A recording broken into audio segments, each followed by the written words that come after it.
जय श्री कृष्ण। जैसे ही भीष्म पितामह ने युद्ध का बिगुल बजाया तो भीष्म पितामह के युद्ध के बिगुल के पश्चात पांडवों ने अपने अनेक प्रकार के शंख ध्वनि करते हुए उस युद्ध के आरंभ का उत्तर दिया और उसका उत्तर दिया श्री कृष्ण ने। पंचजन ने शंख को बजाकर, अर्जुन ने देवदत्त शंख को बजाकर और भीष्म ने पौंड्र शंख को बजाकर, और इन तीनों शंखों में कितनी अद्भुत शक्ति थी इसको हमने कल के वीडियो में जाना। और ये शंख, पंचजन्य शंख, श्री कृष्ण को समुद्र मंथन में मिला और अर्जुन के शंख की ध्वनि किस तरह शत्रु पक्ष में भय को उत्पन्न करने वाली थी और पौंड्र शंख कितनी अद्वितीय शक्ति से युक्त था और कितना भारी था, इसका वर्णन हमने कल की वीडियो में जाना। अब आज के श्लोक में हम जानते हैं कि युधिष्ठिर ने, नकुल और सहदेव ने किन किन शंखों को बजाकर युद्ध के आह्वान का उत्तर दिया, अर्थात जो भीष्म पितामह ने युद्ध को आरंभ किया था उसका उत्तर उन्होंने दिया। तो आज के श्लोक में बताया कि अनंत विजयम राजा कुंती पुत्रो युधिष्ठिरः नकुलः सहदेवश्च सुघोष मणिपुष्पकौ।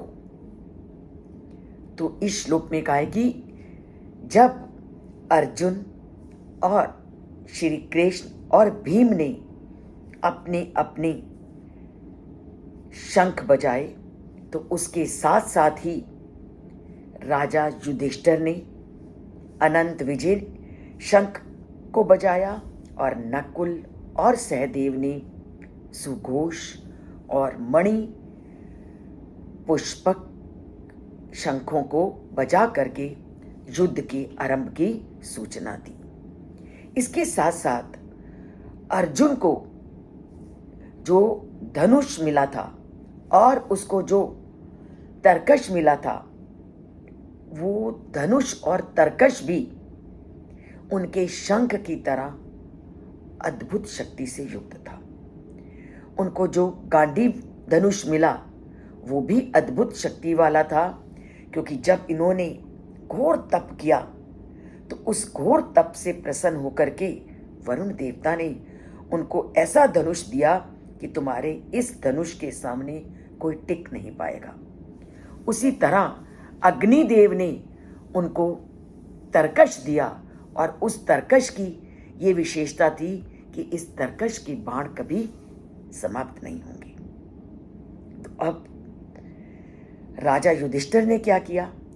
राजा युधिष्ठिर ने अपना अनंत विजय शंख बजाया और यहां युधिष्ठिर के साथ राजा शब्द का प्रयोग किया है, क्योंकि उन्होंने दिग्विजय करके अनेकों दिशाओं में अपने यश को अर्जित किया था। तो उनका जो शंख था वो इतना शक्तिशाली था कि उनके शंख की जो ध्वनि थी अनंत तक जाती थी, अर्थात जिसका कोई अंत नहीं, वो अनंत है। तो उनके धनुष की उनके शंख की ध्वनि इतनी तेज थी कि वो अनंत तक जाती थी। इस शंख को साक्षी मान करके चारों पांडवों ने दिग्विजय प्राप्त की थी। तो सबसे बड़ी युधिष्ठिर के शंख की ये विशेषता है कि उन्होंने इसी शंख के माध्यम से चारों पांडवों ने दिग्विजय को प्राप्त किया था और युधिष्ठिर ने साम्राज्य को अनंत तक फैलाया था। अब उनको ये जो शंख मिला कहां से?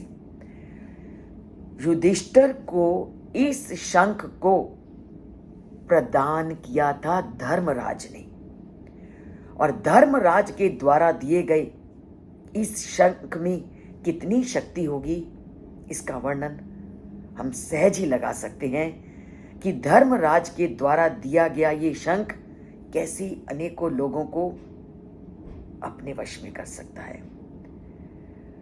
और वे महारथी दुर्योधन का आराम से उनकी सेना के अनेक लोगों का वध करने में समर्थ था। उसके बाद युद्ध का बिगुल बजाया नकुल और सहदेव ने।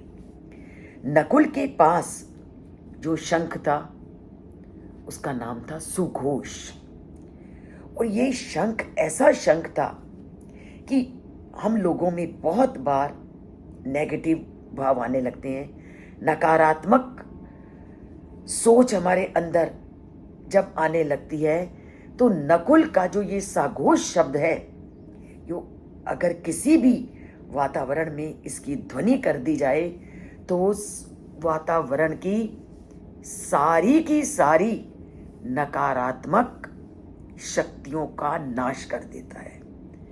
तो सारी की सारी जब नकारात्मक शक्तियां नष्ट हो जाती हैं तो सकारात्मक वातावरण की सृष्टि अपने आप हो जाती है। तो सकारात्मक वातावरण के लिए हमेशा जो लोग हैं वो नकुल के सुघोष शंख की प्रतिध्वनि करते हैं, ताकि सारा वातावरण खुशियों से भर उठे। और सहदेव के शंख का नाम था मणिपुष्पक यंत्र। मणिपुष्पक, जैसा कि इसके नाम से स्पष्ट हो रहा है कि ये जो शंख था ये इतना बहुमूल्य था कि मणि और मणिकों को हम सबसे ज्यादा बहुमूल्य मानते हैं, परंतु जो ये इनके पास शंख था वो मणि और माणिक्यों से भी ज्यादा बहुमूल्य था। और इस शंख का जो मिलना है वो आसान नहीं है।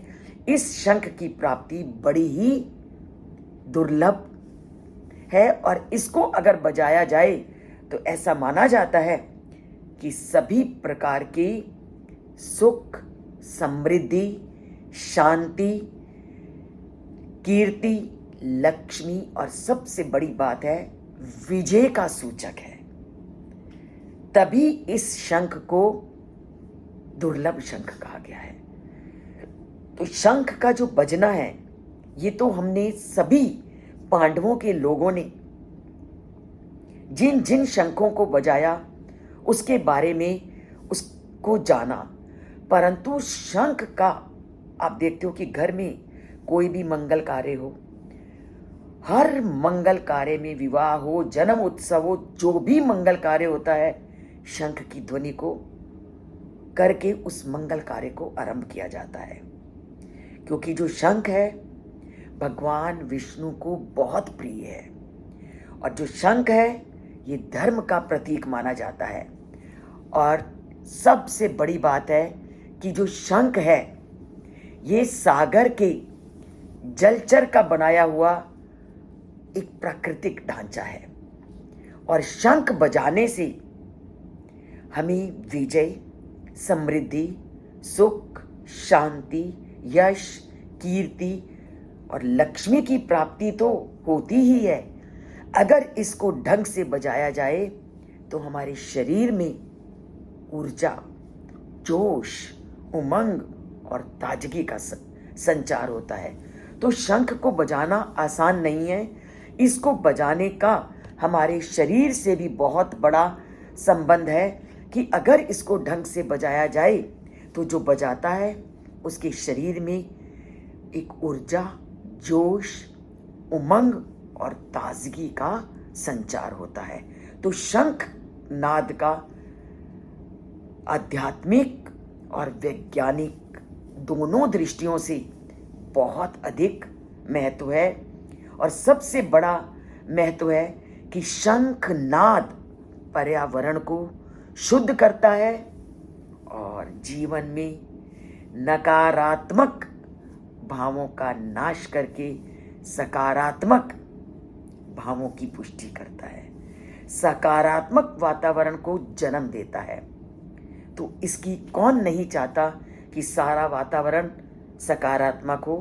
तो इसके लिए क्या करना है, हमने इनके महत्व को जानना है, इसको जानना है कि ये हमारे लिए कितनी महत्वपूर्ण है और क्यों बजाए जाते हैं सभी प्रकार के उत्सवों में। तो इन सब चीज़ों को जानने के लिए आपको इस चैनल से जुड़ना पड़ेगा और इन नई नई चीज़ों को जानने का हम प्रतिदिन प्रयत्न करते रहेंगे।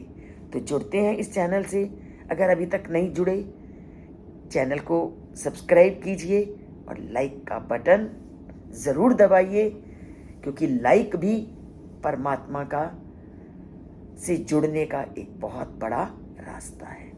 तो बोलते हैं जय श्री कृष्ण और लिखते हैं जय श्री कृष्ण।